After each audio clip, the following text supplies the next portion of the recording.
Hello everyone, कैसे हैं आप सभी। मैं अर्पित धीमान, आपका मैथ टीचर। आज हम डिस्कस करने वाले अपने 9 चैप्टर यानी कि सम ऑफ एप्लीकेशन और ट्रिग्नोमेट्री की एक्सरसाइज 9.1। हमने अब तक आपके जितने भी 2 पार्ट्स किए हैं वीडियोस में, पहले पार्ट में हमने 1 to 10 क्वेश्चन 1 to 8 क्वेश्चन किए थे और फिर 9 to 12 क्वेश्चन किए। रिमेनिंग क्वेश्चन आज हम इस पूरी वीडियो में यानी कि अपनी एक्सरसाइज को कंप्लीट कर लेंगे और फिर नेक्स्ट चैप्टर अपना शुरू करेंगे नेक्स्ट वीडियो से। तो जल्दी से करते हैं वीडियो को शुरू। देख लेते हैं हमारे पास आज कौन कौन से क्वेश्चन हम डिस्कस करने वाले हैं।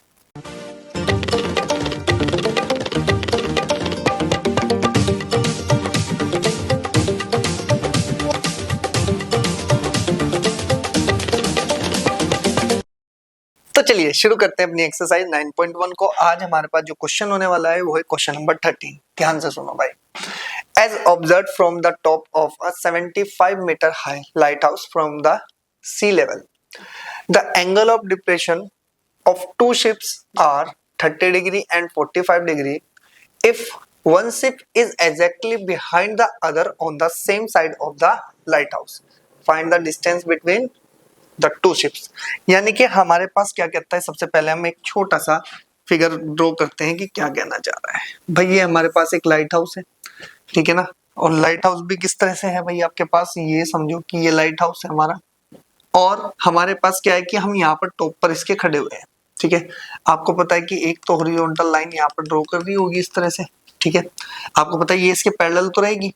अब यहाँ पर अगर आप सामने देख रहे हो तो सबसे पहले पहली शिप को देखा, ये आपके पास पहली शिप ए है। अगर आप इसको देखोगे तो इसका मतलब यहाँ से बनने वाला जो एंगल है वो 30 डिग्री है आपका। क्लियर होगी बात। अगर दूसरी शिप यहाँ पर है तो आपने इसको जैसे ही ऑब्जर्व किया तो इसका मतलब यहाँ पर जो टोटल एंगल बनना है वो 60 डिग्री है। क्लियर होगी बात। ये ए है, ये बी है, ये सी हो गया और ये डी हो गया। अब थोड़ा सा ध्यान से सुनो। आपको पता है कि ये दोनों तो पैरेलल हैं, तो इसका मतलब ये तो बन गया अल्टरनेट एंगल, तो ये भी 30 डिग्री और ये भी अल्टरनेट है, तो इसका मतलब ये भी 60 डिग्री। सॉरी 60 नहीं बोला उसने बोल रखा है भैया आपको कितना कितना बोला है भैया आपको, उसने बोला है 45 डिग्री। ये यहाँ पर गड़बड़ हो सकती थी, इसको तो 45 ही कर देगा, ठीक है ना। हमारे पास कितना है भैया, आपके पास 45 डिग्री, ठीक है ना। तो ये भी हमारे पास कितना है भैया, ऊपर वाला एंगल हमारे पास ऊपर एंगल कितना है भैया, 45 है। तो हमारे पास जितना भी डाटा अभी तक दिया गया है उसके अकॉर्डिंग हमने ये यहाँ पर इस तरह से मेंशन कर लिया अपना एक फिगर। अब हमारा काम क्या है कि ध्यान से सुनो, जो चीज पूछता है उसके बारे में बात करो। हमें कहता है कि भाई इन दोनों के बीच की डिस्टेंस चाहिए। क्लियर है जी। इसको मान लो y और इसको मान लो x, और ये बन गया आपके पास 75 मीटर। अब ध्यान से सुनो, x और y में से हमें x चाहिए, तो x को निकालना है तो भाई दोनों की हेल्प तो चाहिए ही चाहिए। तो हम यहाँ से सिंपल सा क्वेश्चन क्या बनाएंगे, सबसे पहले ध्यान से सुनो, सॉल्यूशन की बात करते हैं कि इन ट्रायंगल, अब मेरे पास दो ट्रायंगल है। वो दो ट्रायंगल कौन है, एक ए सी डी और एक बी सी डी।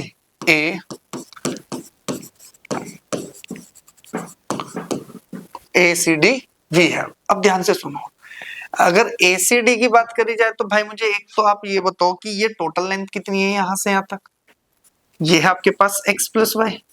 एक तो मुझे बेस पता है, एक मुझे परपेंडिकुलर पता है, और बेस और परपेंडिकुलर आपका किस में आ सकता है, 10 में या कोट में। तो हम 10 से ही चलते हैं। 10 एंगल कितना दिया हमने, 30, तो 30 डिग्री का यूज करो और कितना बन जाएगा 75 अपॉन x प्लस वाई। तो हमें यहाँ से ध्यान से देखा जाए तो ये तो बन गया 1 अपॉन में √3 इक्वल्स टू में 75 अपॉन में x प्लस वाई। ध्यान से देखो, x प्लस वाई की बात करी जाए तो ये तो बन गया आपके पास 75 √3। तो मेरे पास एक रिलेशन आया x प्लस वाई में, इसको इक्वेशन नंबर 1 मान लो, ठीक है। अब दूसरे में चलते हैं कि इन ट्रायंगल BCD वी है। अब थोड़ा ध्यान से सुनो, BCD में भी आपका बेस है और परपेंडिकुलर है, तो यहां से क्या मिलेगा आपके पास कि tan 45 डिग्री इक्वल्स टू में 75 डिग्री, सॉरी 75 अपॉन y। अगर इसकी बात करें तो 1, और ये बन जाएगा आपके पास 75 अपॉन y। अब ध्यान से देखो तो y की वैल्यू कितनी है भाई, मेरे पास 75। अगर यहाँ से आपके y की वैल्यू आई तो इक्वेशन नंबर 2 हम यहाँ से सिंपल सा एक लिखेंगे कि फ्रॉम इक्वेशन नंबर कितना भाई आपके पास first and second we get. अब थोड़ा दिमाग लगाओ, x प्लस वाई की वैल्यू कितनी है जी 75√3। और अगर मैं यहां से अगर थोड़ा सा ध्यान से देखूं तो y की वैल्यू कितनी है मेरे पास 75 और इक्वल टू में 75√3। 75 को इधर लेके जाएंगे तो x आपके पास सिंपल निकलेगा, x इक्वल टू बन जाएगा 75√3 माइनस के 75। अब ध्यान से सुनो, x मेरे पास आ जाएगा, देखो दोनों में से क्या कॉमन ले लो आप, 75 कॉमन ले लो, तो ये बन गया आपके पास √3 माइनस 1 मीटर। तो आपके पास अगर डिस्टेंस बिटवीन टू शिप्स कितनी आ जाएगी भाई आपके पास 75 मल्टीप्लाई बाय √3 माइनस 1। अगर आपको इसको प्रॉपर निकालनी है ना तो आप क्या कर सकते हैं, इसको अगर आपको बुक में दे रखी है तो x equal to 75 multiply by 1.73 minus के 1, तो ये कितना निकलेगा भैया आपके पास 75 मल्टीप्लाई बाय 0.73। ठीक है ना, इसको हटाएंगे और यहाँ पर कितना कर लेंगे 100। तो हम यहाँ से सिंपल सी बात करते हैं भैया आपके पास 75 मल्टीप्लाई बाय 73 कितना आ जाएगा भैया आपके पास, ये बन जाएगा 5475 अपॉन में कितना हो जाएगा आपके पास 100। तो यहां से अगर आप देखना चाहे तो x की वैल्यू कितनी आ सकती है आपके पास 54.75। ठीक है ना, और ये बन गई मीटर। ठीक है ना, तो या तो ये आपका आंसर आ सकता है या ये आंसर, तो आप देख लेना जो सा भी दे रखा है वो आपका आंसर है। फटाफट से स्क्रीनशॉट दें, नेक्स्ट पे चलते हैं। चलो जी नेक्स्ट पे चलते हैं। नेक्स्ट क्वेश्चन क्या है भाई आपके पास, नेक्स्ट क्वेश्चन बोल रहा है कि 1.2 metre tall girl spot a balloon moving with the wind in the horizontal line at a distance of 88.2 metre from the ground। भाई एक आपके पास बैलून है, ठीक है ना, बैलून क्या कर रहा है, मूव कर रहा है एक हॉरिजॉन्टल लाइन में। हॉरिजॉन्टल का मतलब सपोज करो ये एक आपके पास बैलून है हमारे पास, अगर वो बैलून यहाँ से चल रहा है इस तरह से, वो ऐसे नहीं मूव कर रहा है कि ऊपर की साइड जा रहा है, नहीं, उसने कहा कि वो हॉरिजॉन्टल ही आपका मूव कर रहा है, कि वो इस साइड ही चल रहा है, बिल्कुल हॉरिजॉन्टल स्ट्रेट लाइन में चल रहा है। आगे उसने कहा कि the angle of elevation of the balloon from the eyes of the girl at any instant is 60 degree. भाई एकदम से किसी गर्ल ने क्या किया कि उस बैलून को देखा तो उस टाइम उसका एंगल ऑफ एलिवेशन जो था वो 60 डिग्री था। बट अगर उसने कहा कि after some times the angle of elevation reduce हुआ, यानी कि पहुंच गया कितना आपके पास 30 डिग्री, यानी कि बैलून अभी यहाँ पर था, अगर सपोज करो तो वो पहुंचते थोड़ा दूर गया तो एंगल ऑफ एलिवेशन हमारा डिक्रीज हो जाएगा, रिड्यूस हो जाएगा। Find the distance travelled by the balloon during the interval. तो आपको डिस्टेंस बतानी है, तो सबसे पहले हम काम करते हैं भाई अपने पास क्या कि मैं पहले तो ये हमारे पास क्या है ग्राउंड लेवल है, हमें जैसे इसने बोला है इसी तरह के स्लॉट बना के हमें कपड़ा क्या करना है, फिगर बनाना है और उसके हिसाब से हम चलेंगे। उसने कहा कि मेरे पास क्या है कि एक बैलून है तो उसकी जो हाइट है ना, ये लो जी वो बैलून ये रहा, इसकी जो टोटल हाइट है वो कितनी है यहां से यहां तक, उसने कहा कि 88.2 मीटर। ठीक है ना, 88.2 मीटर है।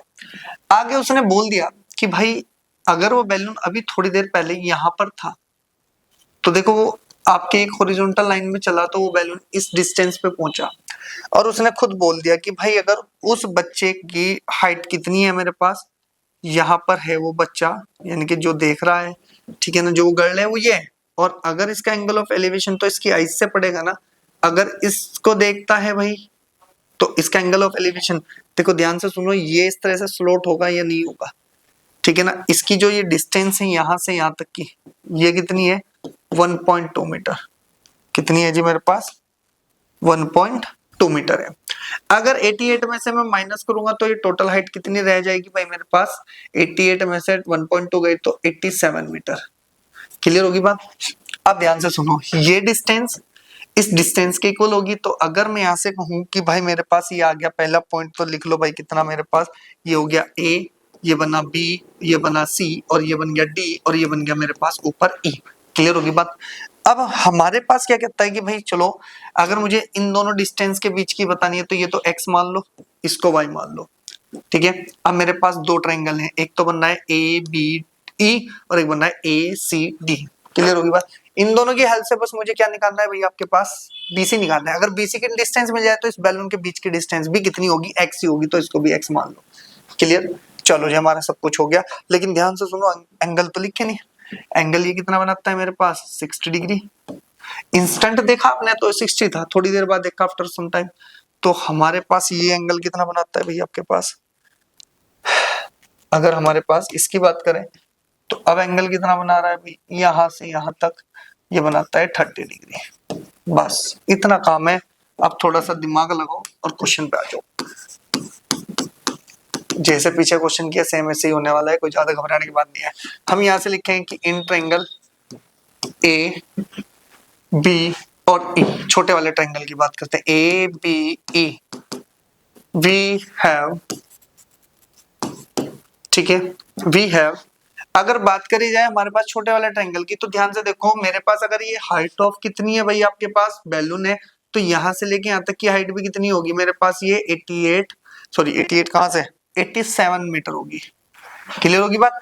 तो ये भी इतनी हाइट है, ये भी इतनी हाइट है भाई, क्या है भाई आपके पास पैरेलल ही तो है, सेम है भाई, तो सेम रहेगी हाइट।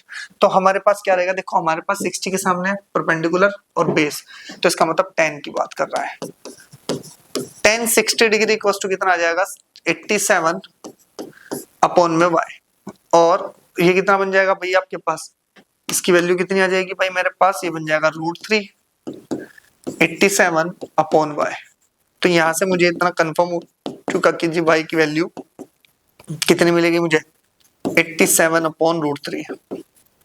मल्टीप्लाई करो, अगर मैं इसको भाई √3 से मल्टीप्लाई करता हूँ, √3 से डिवाइड कर देता हूँ, ये बन जाएगा 87 √3 अपॉन में 3 से कैंसिल कर दो 6, और ये बन जाएगा आपके पास, सॉरी 3 से कैंसिल करेंगे तो कितना टाइम चलेगा 2 टाइम, ठीक है।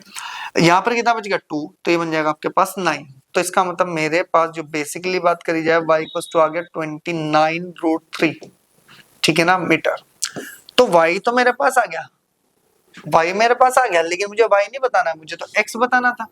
तो x बताने के लिए फिर मैं दोबारा से ट्रायंगल में चलता हूं, in triangle ACD, ACD we have, ठीक है। अगर ACD की बात करी जाए तो इसका मतलब अब एंगल 30 है, 30 के सामने भी है और बेस में भी है, तो यहां से कितना मिल जाएगा आपके पास 10 30 डिग्री इक्वल्स टू 87 अपॉन,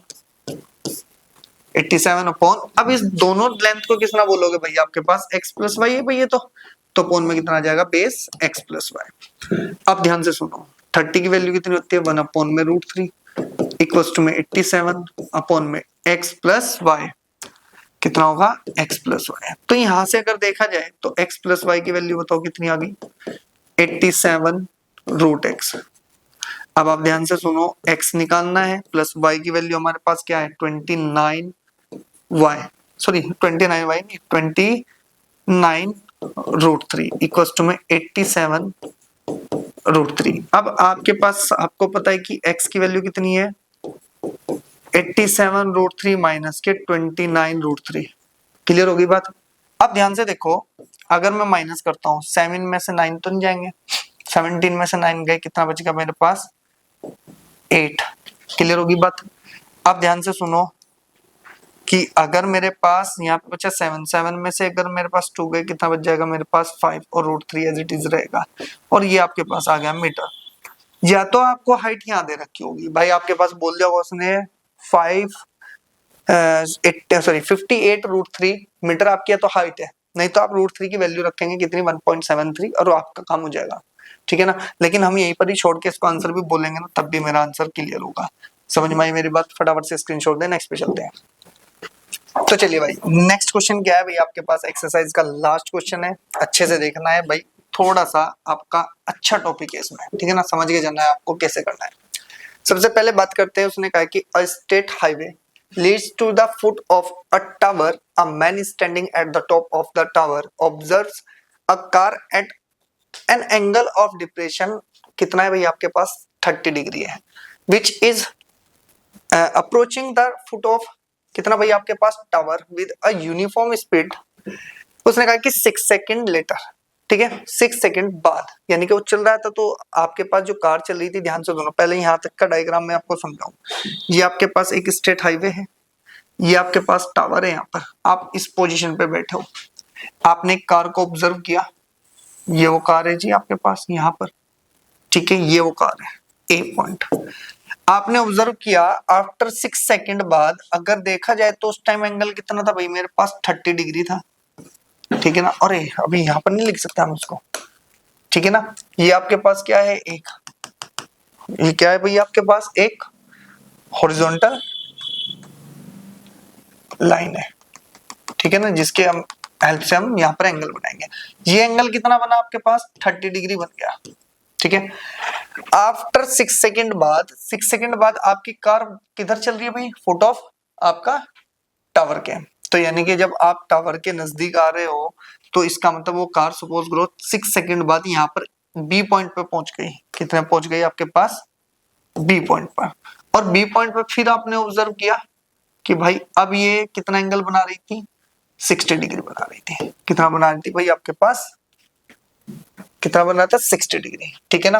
अब उसने कहा कि find the time taken by the car to reaches the foot of the tower, यानी कि अब बचे हुए टावर की जो डिस्टेंस बची है फुट तक, वो आपको इसमें डिस्कस करनी है, यानी कि आपको ये बताना है एक्स, और ये 6 सेकंड तक यहाँ पर पहुंच चुका है। क्लियर होगी बात, ये टाइम बताना है एक्स कितना है। लेकिन उसने क्या कहा है भाई आपके पास, ध्यान से सुनो, मेरे पास क्या मिलेगा, अगर ये एंगल है तो ये भी 30 डिग्री हो जाएगा, ये एंगल है तो ये भी 60 डिग्री हो जाएगा। इतनी बात तो समझ में आई। अच्छा एक बात का जवाब दे, अगर ये इतना पार्ट 30 है तो ये वाला पार्ट कितना हो जाएगा, ये भी 30 हो जाएगा, ठीक है ना। यहाँ से हम एक प्रॉपर्टी ले आते हैं, पहले ध्यान से सुनो। हम यहाँ से लिखते हैं कि सॉल्यूशन में सबसे पहले अगर मैं बात करता हूँ किस एंगल की, ये जो ऊपरले वाला एंगल है ये 30 है और ये 30 है, तो टोटल मिलके 60 बनाएगा, ये कंफर्म।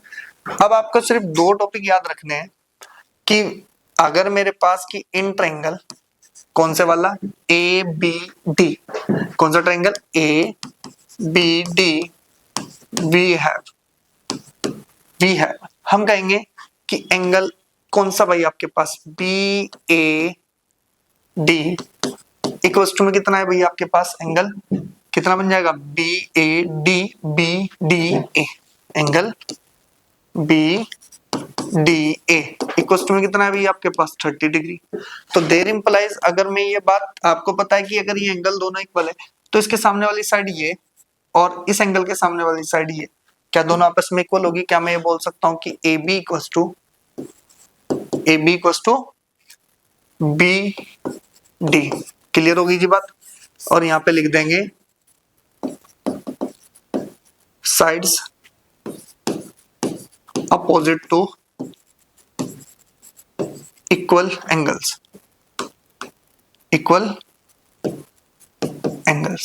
भाई साइड आपकी इक्वल होने वाली है जब एंगल आपके इक्वल है, तो अपने ये स्टेटमेंट यहाँ पे लिखा तो हमारा काम हो गया। अब हम चलेंगे triangle B C D.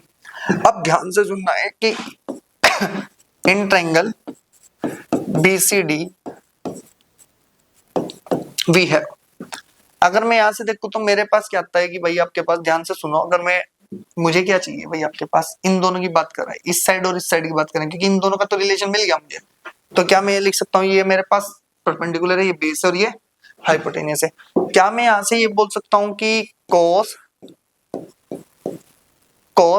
60 degree equals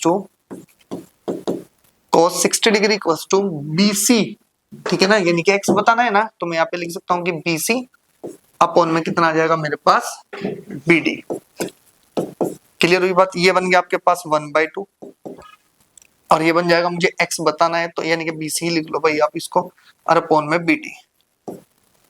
अगर इसकी मल्टीप्लाई इधर करें तो हमें यहाँ से कितना मिल गया भाई आपके पास कि BD इक्वल्स टू में 2 मल्टीप्लाई बाय BC। अब थोड़ा दिमाग लगाओ, अगर मैं BC की बात करता हूं तो किसके इक्वल आएगा भाई, सॉरी BD की बात करता हूं तो क्या मैं ये AB के इक्वल लिख सकता हूं। हम यहाँ पर क्या लिखेंगे कि देयरफॉर मेरे पास रिलेशन क्या बनेगा भाई आपके पास कि AB equals to 2 multiply by BC, ठीक है ना। और इसको लिख दो, अगर ये इक्वेशन नंबर 1 मान लो तो यहाँ पे लिखो फ्रॉम इक्वेशन नंबर फर्स्ट, ठीक है जी। इसके बाद लिखते हैं कि नाउ कि time taken to cover distance, distance किसकी बात करें, ए बी इक्वल टू में 6, सॉरी कितना बनेगा भैया आपके पास, इक्वल टू 6 सेकेंड। ठीक है ना। तो हम यहां से लिखेंगे कि देयरफॉर अगर मैं time taken to cover distance किसके, ए बी का मतलब कितना हो जाएगा, ये तो 2BC के इक्वल आ जाएगा और इक्वल में कितना आ जाएगा 6 सेकेंड। और हमें उसने कहा है कि भाई आपके पास कि अगर इसी को देखा जाए तो हम यहां से लिखेंगे कि time taken to cover distance BC, यानी कि जो बची हुई डिस्टेंस है वो कौन है, BC है।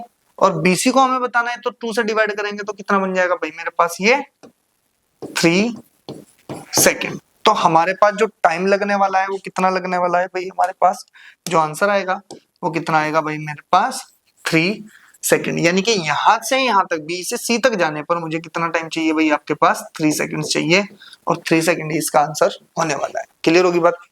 अब आपके पास जो सम ऑफ एप्लीकेशन ऑफ ट्रिग्नोमेट्री है, ये पूरा चैप्टर आपका कंप्लीट हो चुका है, आप इसको अच्छे से कवर कर लो। ठीक है ना। मिलेंगे नेक्स्ट वीडियो में नेक्स्ट चैप्टर के साथ, तब तक चैनल को सब्सक्राइब करो, वीडियो को लाइक करो, अपने फ्रेंड्स के साथ शेयर जरूर करना। मिलेंगे नेक्स्ट वीडियो में। Okay students.